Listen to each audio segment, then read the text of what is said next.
Chapter 16, very quick. One of the things that I would like to show you is this diagram, this one.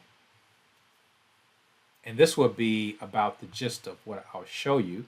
It is very important, and you may have gotten this in your communications class, but it kind of gives you an idea of the flow of information. When we talk about the buyer and the seller, or let's say the source and the receiver, the person giving the message and the person receiving it, that company has to craft a message that has a identifying characteristic, because that receiver has been identified in that segment. We are marketing to 18 to 24.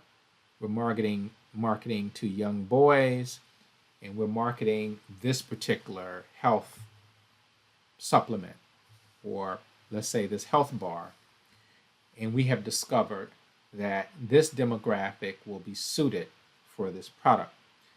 And so you begin to craft your message to suit that particular demographic. You code it. You put certain athletes or figures that are influential to that demographic. You choose your medium, whether it's cell phone, whether it's TV, whether it's billboard, whatever you plan to do, whether it's online cell phone messages. They look at it, let's say on their cell phone, and they decode it. This product is for me, because they understand the association with the advertisement. It gets to the receiver then acts on it. And hopefully there's no noise. Noise is not just audible noise, but it's noise such that if the message is foggy or cloudy, then that noise may confuse them and they may be deterred from buying that product. So that is the communication cycle.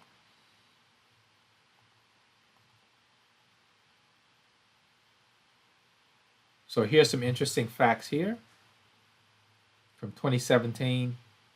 Percentage of U.S. adults who get their news from social media sites. And you have quite an increasing trend. Newspapers and magazines are going by the wayside.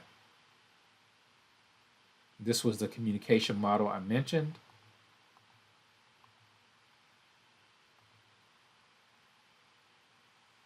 Possible objects of promotion: create awareness, of course, stimulate demand, encourage product trial, identify prospects. So here you're talking about that model again of adoption, where you have awareness, interest, evaluation, trial, and purchase. Encourage product trial. If you can get a customer to try something, to engage their five senses. Well, what are their five senses? So their five senses would be, you got touch, you got taste, you got sight, you have sound, and you have hearing, right? You have five senses. And so you're going to try to engage some of those senses, if not all of them. The more of these senses that you engage, the higher the probability that not only will that customer try the product, but they will adopt that product. And so that's something to keep in mind. You want to engage the five senses. Okay, we're going to get into Chapter 17, Advertising and Public Relations. This is obviously a crucial chapter. And you probably say, Dr. Shabazz, you say that about every chapter that we talk about. And you're right. I do say that because marketing is a very integral part of business. And marketing is also very multifaceted. And we just talked about supply chain issues, which are crucial to when you talk about revenue generation. Supply chain management is crucial because you have all of the different points where a company can go wrong and bleed money because of the fact they have an inefficient supply chain. And so that has to be handled at a very, very direct level. If your inventory is short, or if we use the example that we had in the discussion, someone is stealing from inventory, which could totally throw off the supply chain. And that's something you have to get a control on. And one of the main things about business is controlling costs. And we'll get into that in a later chapter when we start talking about numbers and pricing, which is indeed very important in terms of sustaining your business. But this idea of advertising and public relations, we have a lot of public relations students on campus, and we have a very,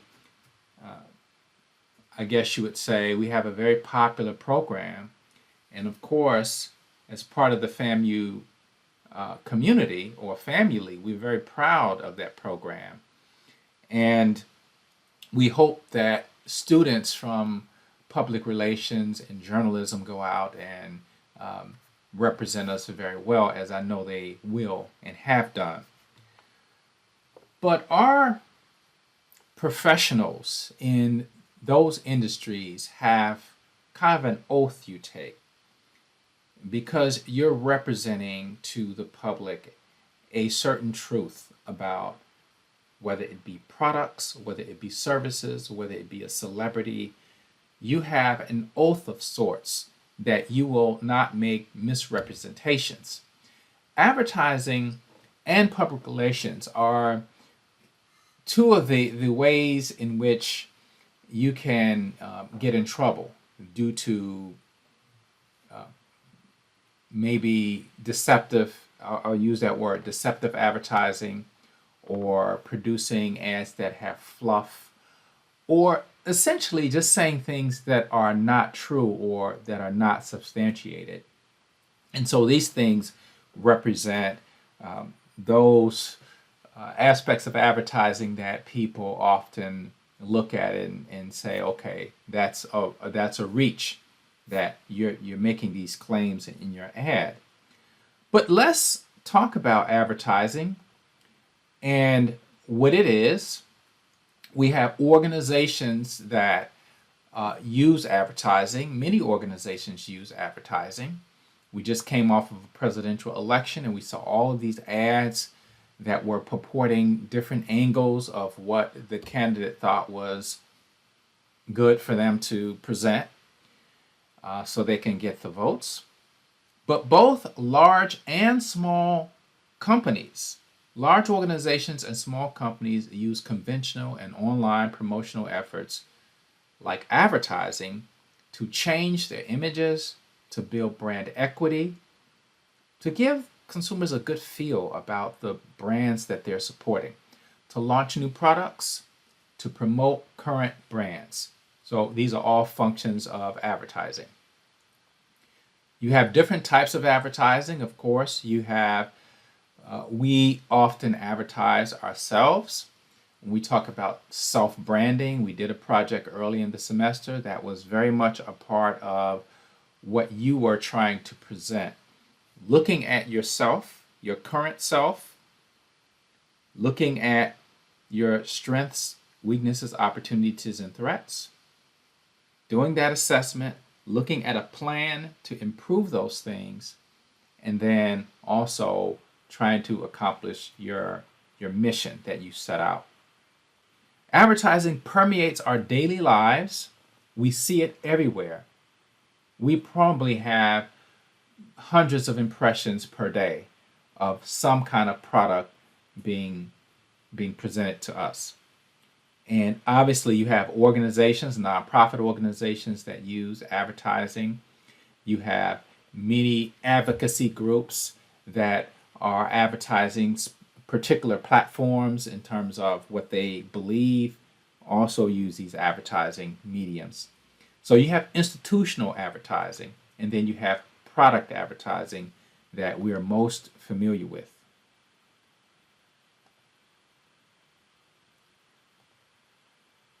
So the different types of competitive advertising, comparative. Sometimes you'll see a company throw shade, if I can use that term. They'll throw shade at another competitor, or they will present a picture that you will know they're referring to the other competitor. Hello, I'm a Mac. And I'm a PC. You know, we use a lot of the same kinds of programs. Yeah, like Microsoft Office. But we retain a lot of what makes us us. But you should see what this guy can do with a spreadsheet. It's insane. Oh, shucks. Yeah, and he knows that I'm better at life stuff, like music, pictures, movies, stuff like that. Whoa, what exactly do you mean by better? By better, I mean making a website or photo book is easy for me, and for you, it's not. Oh, that kind of better. Yeah. I was thinking of the other kind. What other kind? Guys, I'm so amped I could stay here for 3 weeks. 9 hours down, and we're almost in the door. I think 2 people just left. Why would they be leaving when we're only 9 hours away? Yeah, I mean, this is an event. Uh-oh. Blogs are saying the battery looks sketchy. You know, if it looks the same, how will people know I upgraded? 4G? Is it 4G? It doesn't say. Whoa. What you got there? Not sure. What is that? Guys, Whoa. Hey, bro, can we see your phone? Sure. Can I see with my hands? Have you seen this thing? check out this screen. This thing is huge. It's pretty massive. And it's got 4G speed. It's magnificent. Samsung. Samsung? That's a Samsung. Yeah. I could never get a Samsung. I'm creative. Dude, you're a barista. Why don't you guys just get 4G phones? Why don't you just get a 4G phone? Yeah, it's a Galaxy S2. This phone is amazing. The Galaxy S2 from Samsung. They may have the competitors' colors. They may not have the name, but they'll have their colors, or they'll have something that reminds you of the other competitor. And then they will tout that their brand is superior or show some kind of comparison. I'll give you an old example from, I can't remember how long ago this was, but it may have been decades ago. But I was young. So let's say it wasn't that long ago, but yeah, it was some time ago, to be serious. This was a rent-a-car company, and this company, Avis, said that we're number 2, we try harder. And you think, here's a company admitting that they're not number 1. At the time, Hertz Rent-A-Car was the number 1 company, and Avis knew it, but they were trying to appeal to the public, saying, okay, we're number 2, we're trying hard, we want to serve you, give us a shot. And it was a very effective campaign to admitting that you're number 2, but then ensuring the consumers that you're making an effort to be number 1. So that was one example. There are hundreds of examples, but that's one that stuck out in my mind. That was kind of a non-conventional way of comparing.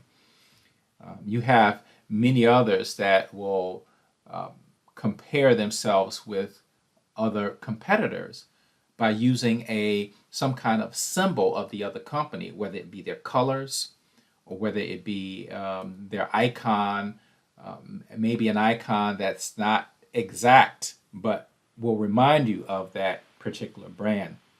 So you have all kinds of ways of creative ads that compare one brand to the other.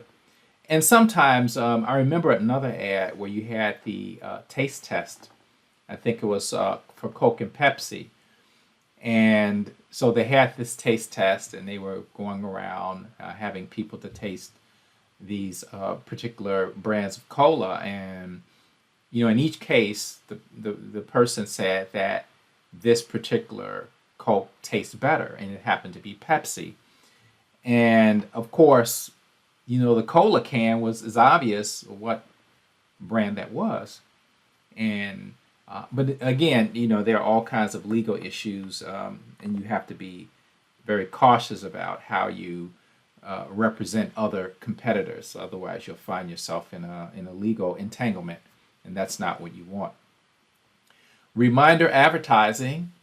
They give an example in the book about Pond's face cream. But I know of a better example, or one example that I can remember. They had the oil spill. You all may remember, or maybe you don't. Maybe you were too young, but there was an oil spill in the Gulf. and it represented one of the most disastrous ecological accidents. And the oil leaked all the way to Florida. I think it was from New Orleans, Mississippi, all the way up to Florida. And what had happened was the birds and all the other animals, the marine animals, many marine animals were affected. A lot of fish died. And you had pictures of these birds that were covered in this oil residue from the oil leak. And so this company, Dawn, I think it's Procter & Gamble company, Procter & Gamble product, had advertised that this product can get rid of all the oil on these birds. And so they showed people on the beach, with the Dawn, and they were rubbing these birds down and getting the oil out of their feathers. And then you had an after shot of the birds, real fluffy and everything. And so it was also a very effective ad, reminding people of how effective Dawn is at cutting grease. Now, petroleum is one of the toughest grades of oil that you can have. And so just imagine, they were making a very strong point, also a very effective ad. To help save wildlife affected by oil spills, rescue workers have opened up a lot of Dawn. They rely on it because it's tough on grease, yet gentle. But even they'll tell you, Dawn helps open something even bigger. This year, Dawn is also donating $1 million to rescue efforts. Go to facebook.com, Dawn Saves Wildlife. Find out how the little things you do can make a big difference. And they were able to get a lot of mileage out of that ad. Reinforcement advertising. In the book, they use Arm & Hammer baking soda, one of my favorite examples, because it just shows you of it shows you the resourcefulness of such a product. And in the book, they talk about putting it in your refrigerator, and in 30 days, you swap it out. But also the other uses of Arm & Hammer, whether it be through cooking or cleaning, using it in your bathtub in combination with white vinegar, using it to brush your teeth, body deodorant. They have diversified their product line to include all of these products. And so they have toothpaste, they've got deodorant, they've got special cleaner, that's Arm & Hammer. And so all of this has been part of the reinforcement in terms of advertising. Native advertising. So what is native advertising? You most certainly have seen it.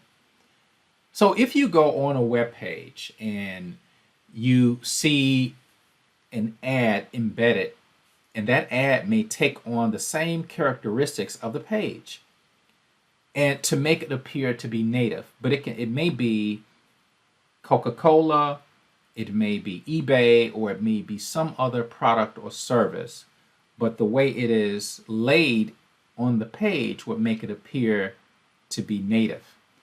You have a lot of these gossip magazines that present themselves as being native to that particular site that you're looking at.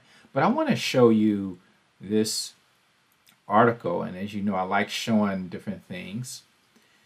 So what is native advertising and where is it headed? And so they talk about what native advertising is, and they state here that it has transformed digital advertising. They define it as ads being a form of paid media where the advertising experience follows the form and function of the user experience in which it is placed. And they go on and they show you this company, Oath, which is developing these native ads.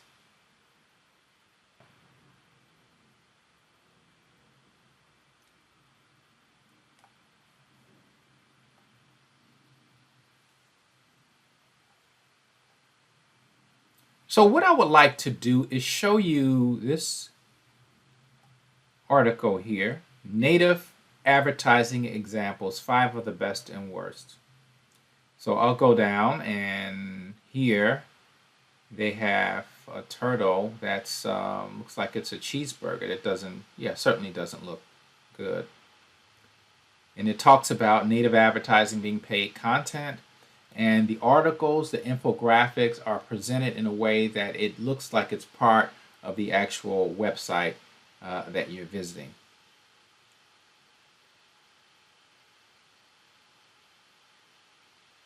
So you have a lot of different platforms using familiar icons, and that's what it's all about.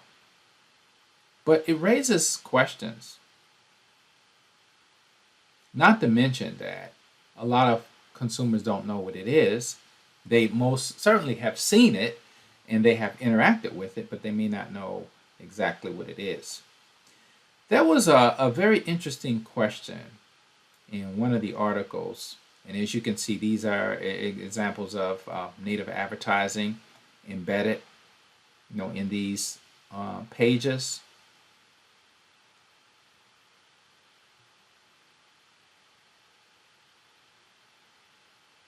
One of the questions that was posed in an article that I saw, that if it's a native ad and that native ad is inside of that article, how would you know that it is that particular product that you're advertising? You would think that it's maybe associated with the site that you're visiting. And of course, you want it to stand apart, which is actually a very interesting point. But of course, it is a very important aspect of digital media these days. But it's something to think about, that you have to, of course, make sure that you have some distinction as well. I want to get on to the general steps. We talk about an ad campaign. What are the steps? There are lots of slides here, but I'm going to go through this and try to go into some more detail. We obviously understand what advertising is. You have to find a target market. You can say, we're going to advertise to everybody, but that may not be the most efficient way in terms of developing a storyline for your ad. Define advertising objectives. So that's where you start getting into more precision, trying to figure out what it is you're doing. Create an advertising platform, determine advertising appropriation, develop a media plan, create advertising message, execute plan, evaluate advertising effectiveness. There's always got to be that evaluation at the end. Is it working? Is my ad working? What are the results from the advertising that we are running? Target audience. To whom are the advertisements being aimed? That's very important.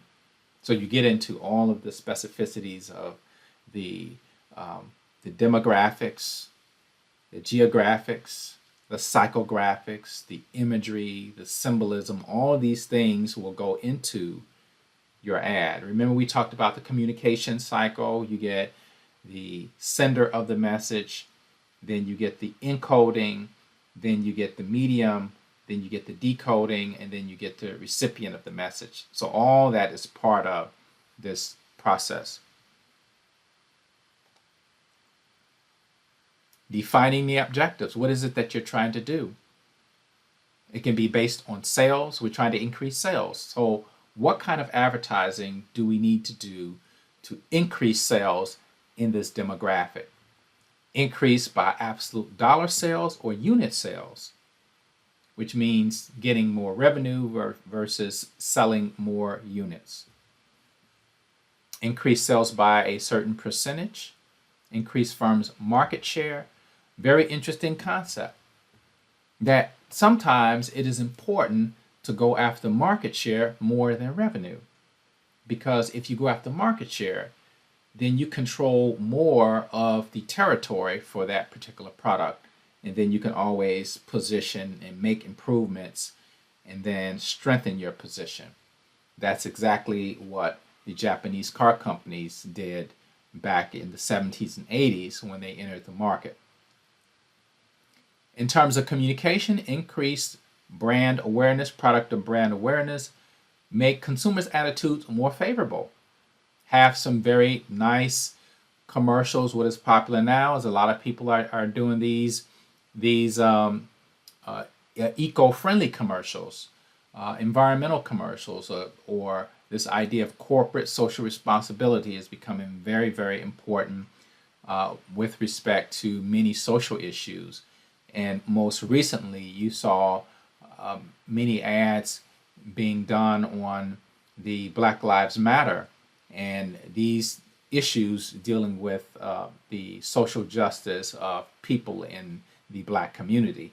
So you've seen some of that play out to heighten the awareness of some of these issues. The American dream. It wasn't made for everybody. It forgot about one very important detail: Black America.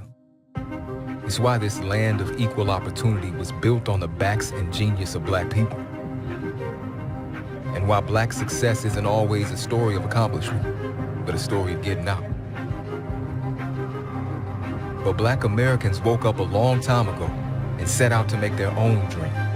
They had to. We've seen it in Atlanta, the city we call home, and communities all around America. Black dreams matter. Black voices matter. Black lives matter. Black America's dream is the real American dream because it means everyone has a chance to succeed.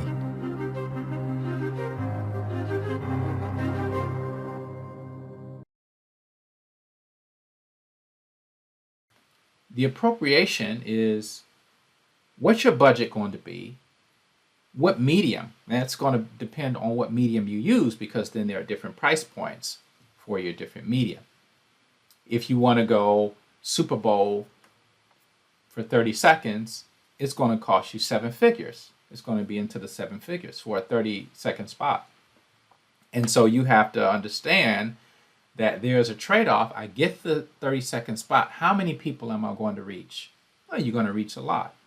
And that you will measure will have how much of an impact. If I pay $1 million for this spot, will I make at least $1 million? Will I make at least $1 million, or what is my return that I'm looking for? If I'm looking for 20%, then I have to make 20% more than what I paid. If I'm looking for 40%, 40% more than what I paid. So you have all of these different questions when you talk about appropriating for advertising.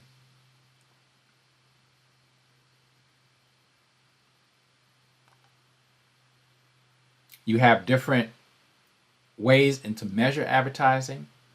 Objective and task. So you have a different budget for your objective. So it's a case by case. If this is your objective, this is going to be your budget.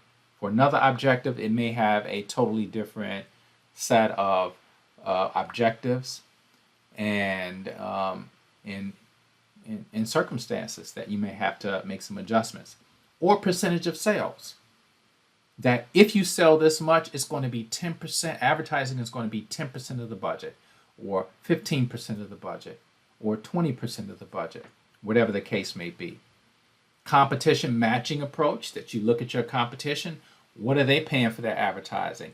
Oh, they're spending 10% of their ad, or they're spending 10 to 20% of their revenue on advertising.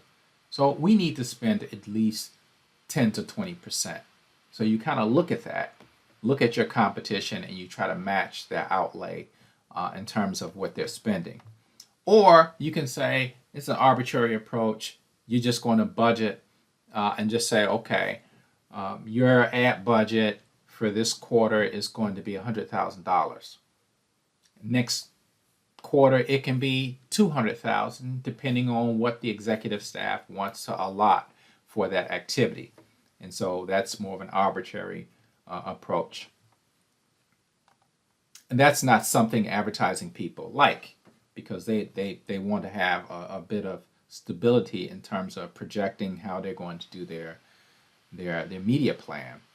Which brings us to this point: a plan that specifies the media vehicles to be used and the schedule for running advertisements. So you have to make a choice of your media mix. Are we using TV? Are we using internet? Are we using billboards? Are we using mobile advertisements on the side of buses and taxi cabs? Are we going to use magazines? Are we going to use newspapers? I mean, these are all choices that you can make. How many internet ads are we going to do? Are we using Facebook ads? Are we using Twitter? What are we using? And how much is that going to yield in terms of our revenue? So you have to have a media plan in terms of what media are going to be used, when are they going to be used, how often are they going to be used, and what is going to be the outcome. And you would hope you got the reach, the market reach, and the frequency. So it says here, reach, the percentage of consumers in a target market actually exposed to a particular advertisement in a stated period. And frequency, the number of times these targeted consumers are exposed to the advertisement.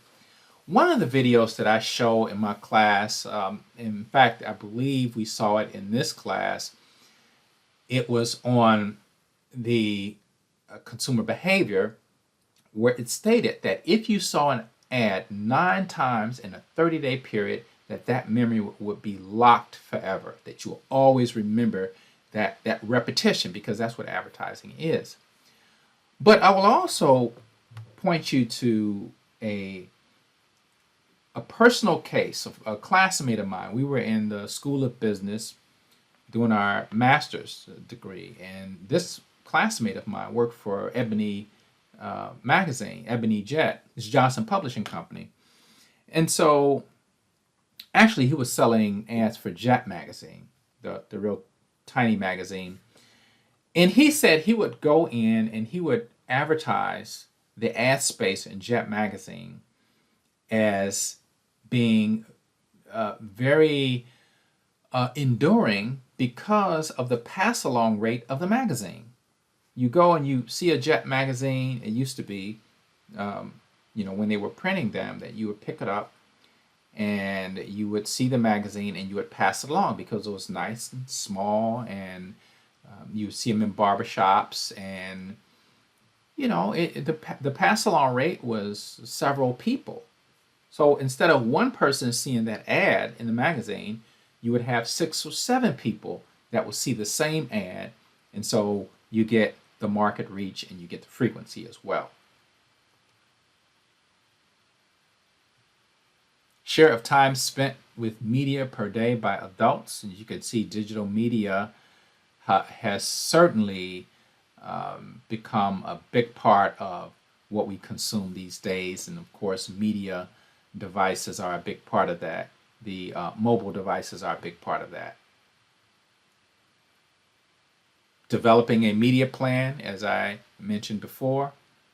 Declining broadcast TV ratings and newspaper and magazine readership have led many companies to explore alternative media, including not only digital advertising, but also ads on cell phones, product placements in video games, and advertisements in non-traditional venues. Very much so. So here are some of the targets: social networks, ebooks, iPads, geo-targeting, mobile apps. Again, one of the most common ways of measuring is cost per 1,000 impressions. So how many impressions am I going to get if I buy this or place this ad, or if this ad is run? How many impressions will I get? How many people will see this? And so there are indicators that where you compare the cost of advertising vehicles in a specific medium. If you have the ad budgets, it continues to increase in terms of the digital space. Advantages and disadvantages, these are very, very obvious. Newspapers are declining the readership, as was stated on the previous slide. Direct mail, well, you get a lot of junk mail and you basically throw it away, but some of it filters through and companies still use it. It must be working to a degree.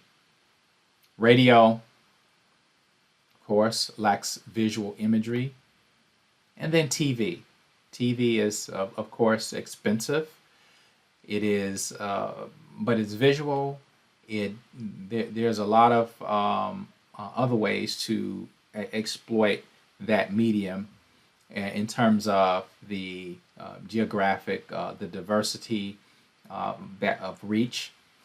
Of course, we often will watch these commercials in the span of watching a program on TV, and it's just a part of our viewership. It's just a part of what we do.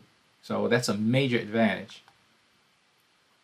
Digital media, outdoor media, billboards that I mentioned before, pass along. You measure where the traffic is going and you place your billboards in those areas.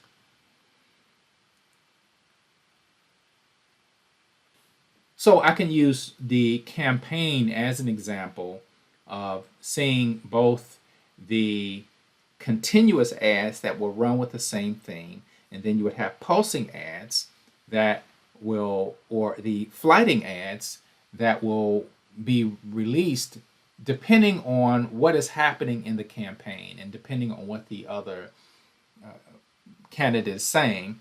Then you would pulse, you would mix both the continuous ads that may say have the same theme, that a particular candidate is honest and is dedicated and has a long history. That's a continuous theme. But then you might have another ad saying something about the other candidate. And so you have a mixture of these being used. And we saw that in our last campaign. Here you have the copy, and those of you who are in journalism know about copy. You know the importance of headlines. And bear in mind, the headline is not always the same across medium. So if you look at a magazine ad, or you look at, let's say, a newspaper ad, and then you go online and you look at the same article, it may be a different title, but the same article.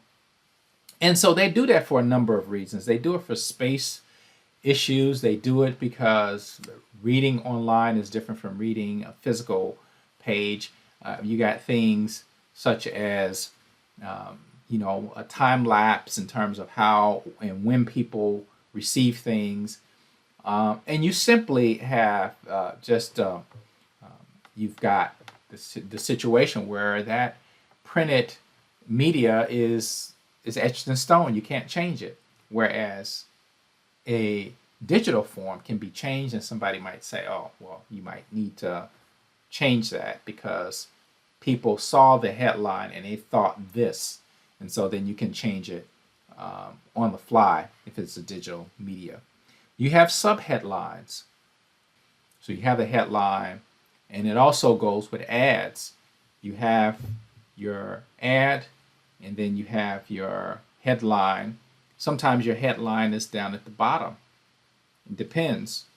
And you have to make sure the image and the copy of what you're trying to say flows, and that there's not this confusion or noise that takes place when somebody is looking at the ad. Radio copy is different. It's got to be punchy. It's got to be exciting. It's got to get the user's attention in that 30-second spot or 15-second spot. And then the storyboard is like a cartoon. It's that you have a story that's unfolding and it goes frame by frame. And so you have to kind of have this understanding of what the order is going to be for product placement, for saying certain things about the product during the ad. We have students in the class who know this very well. And then artwork. What kind of artwork are you going to have? Many different types of illustrations that are listed here. The layout. The layout is artistic. So you're trying to create an artistic representation of what it is that you're positioning. You also see it's very interesting. It used to be when you were running for student government here at FAMU, you would see a lot of artistic expressions with the billboards that they would create. And you would see all of these different themes that were based off of real products. So sometimes a student would put their name as a play on a well-known product. And that, you would know that, okay, they're trying to benefit off that brand. And so what happened was companies started cracking down on the use of their imagery, even with campaigns, SGA campaigns. A lot of companies were saying, no, you can't use our product that way. You can't use our symbols that way or imagery that way. And so I think now you have to get some permission. I'm not sure the details, but I know that companies stopped students from using their logos as part of the art that they were putting in their flyers and just different things they were putting up, their posters. Executing the campaign, evaluating the advertising effectiveness. Okay, you evaluated how? Well, based on sales. How much did we sell after we ran that ad? How well did we do? But first you have to pre-test the ad, and that will give you an idea of perhaps some things that may be wrong with the ad or whether people are confused about it. And it says evaluation of advertisements performed before a campaign begins, so you can fix the issues. I believe I mentioned in a campaign that was done by someone who was a panelist at this event that I attended, and he made mention that they were running an ad dealing with a product, and it featured a black couple. And that black couple, they were kind of lounging around. I think they were in the bed, and the dog was in the bed. And the person on the staff said, no. He says, you cannot have a dog in the bed. And they were thinking, why? They said, well, typically African Americans do not allow pets in the bed. And again, that was one of those things. How could you know that? Now things have changed, and you see more of that happening. But at that time, you did not have that as part of the kind of African American household. We had dogs sleeping with, the the married couple. So he was able to catch that before the campaign actually went out, which was a good thing. Getting to public relations. What is public relations? Public relations is what it suggests. It is managing your image to the public. It is a way to communicate who you are as an organization, as a person, as an entity, as an institution. And it can be directed inwardly, internally, or externally to stakeholders. It can be used to promote people, celebrities, in very famous cases, places, for tourism, ideas, in terms of being eco-friendly or being eco-conscious, activities, whether it be entertainment or whether it be some kind of thing that you may want to do for leisure, and even countries. Again, tourism. You have countries marketing themselves. One of the most famous campaigns was Jamaica. Come back to Jamaica, or it's better in the Bahamas. We all remember these ads, and of course, very, very effective.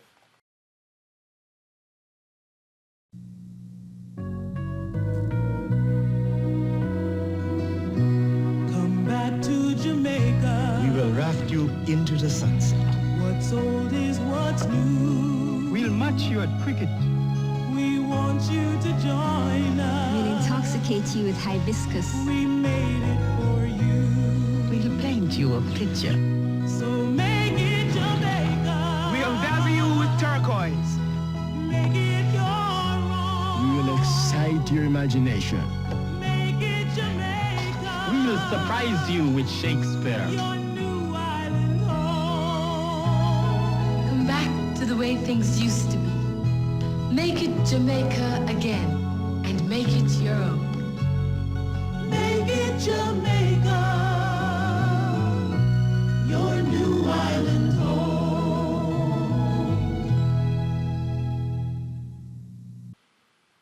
These are the top public relations firms.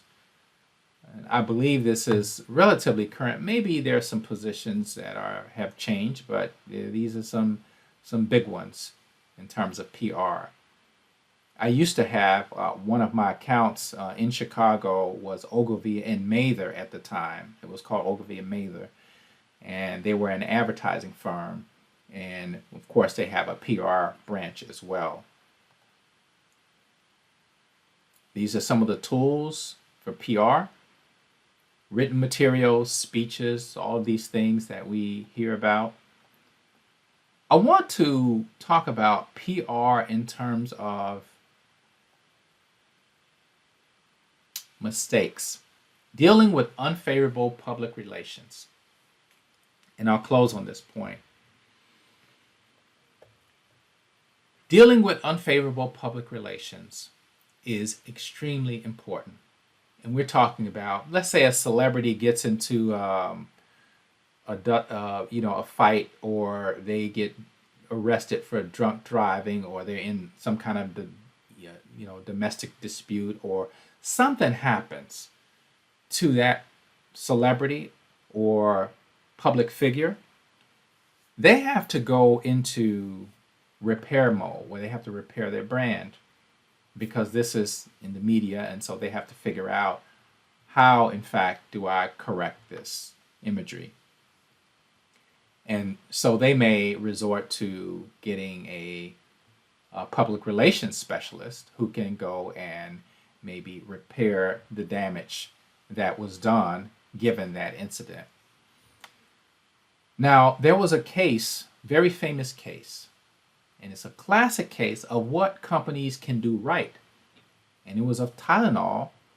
Tylenol is a company that, is a product that we all know very well. And Tylenol is made by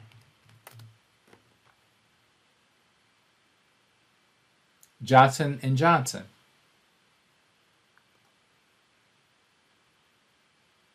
Or a division of Johnson & Johnson. It is McNeil Consumer Healthcare is the manufacturer of Tylenol, which is a division of Johnson & Johnson. They had a health scare some years ago, the Tylenol murders, where people ingested capsules, Tylenol capsules, that were laced with cyanide and killed a number of people. And this was a public relations disaster for the company. And as you can see, this Tylenol brand, that's Wikipedia. Here you have some information about Tylenol. But this doesn't talk about the Tylenol. Well, here are the Tylenol murders of 1982 is what I was referring to, where they had to take all of these products off the shelf. And what they did was instructive. They, first of all, recognized the problem. They admitted culpability or admitted fault. They then pulled everything off the shelves. They gave updates while obviously still admitting culpability, but then also talking about what they were going to do to fix the problem. They came up with a triple seal package, which is common today. You have plastic around the top, the cap. You have a situation where the cap needs to be pushed down and twisted. When you remove that cap, you have another seal that you peel off, and then you get to the actual capsules inside. So they were able to do that, and then they explained, they had to educate the public on how this triple seal worked. and it was a stroke of genius. People are buying Tylenol as if nothing ever happened. But as you can see, this was a very, very serious setback for the company. Very, very serious. And on the left, you can see the seal, the safety seal that they had started. It says, as a result of the crime, makers of Tylenol developed new product protection methods that have become standard in the industry.